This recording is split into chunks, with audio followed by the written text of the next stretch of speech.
So you talk about how having a swim buddy or a mentor is totally vital, but how do you develop that team-orientated living? Boom. Listen, team-orientated living is just like self-confidence. There are missions that you have to accept, yet you have to embrace.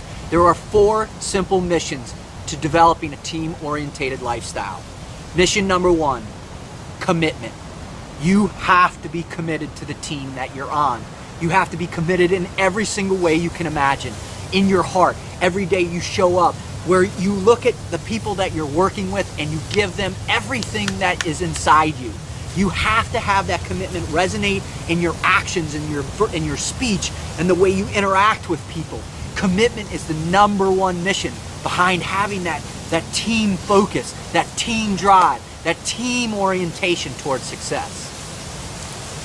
Mission number 2, you have to train. You have to be willing to train, to get better within your team, within yourself.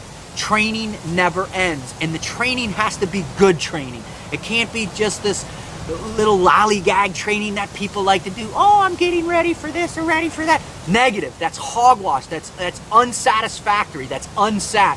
You have to train hard every day.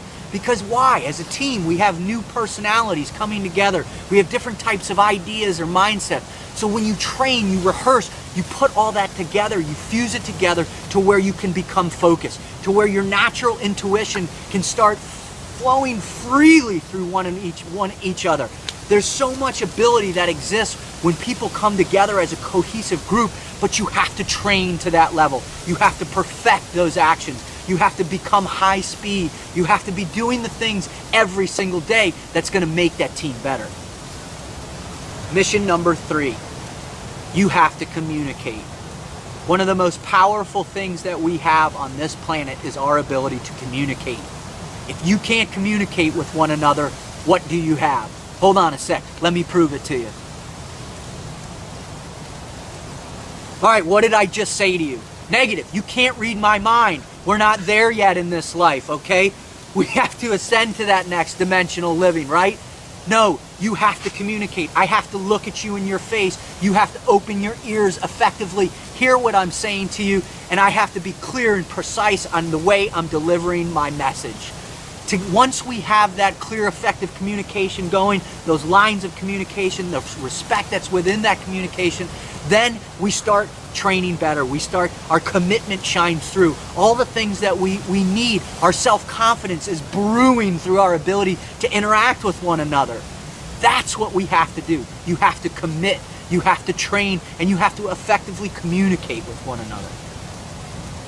Mission number 4, and probably one of the most important, you have to embrace your role as a leader. You have to truly take on board that leadership is an essential part of your team orientation. Now, does that mean that you're going to be the commanding officer of every group that you're ever in? Absolutely not. But guess what? Even the guy dragging his knuckles across the ground and doing the grunt work, that's representing leadership, because you're being leaders to the new people coming onto your team. You're being leaders to the older people who maybe lost their focus. Leadership is a part of every action that you do. You lead from the front. You be the first to volunteer yourself. Leadership is a mindset that is part of what is going to enhance that team living. Now also, you have to strive to get to the top. You have to strive to become the best. You have to look forward to the role of yourself being in the leadership position that's going to make a difference to other people. Even if it's one person, even if your team is you and your swim buddy, you have to accept that some days you're going to be in the leadership role and other days you're going to be in the follower role. But that creates the leadership inside that's going to create that cohesive nature of that team. 4 simple missions: commitment, training, communication, and leadership. Frog-lodging, yeah, we're getting squared away. It's just frog-lodging, it's working every day.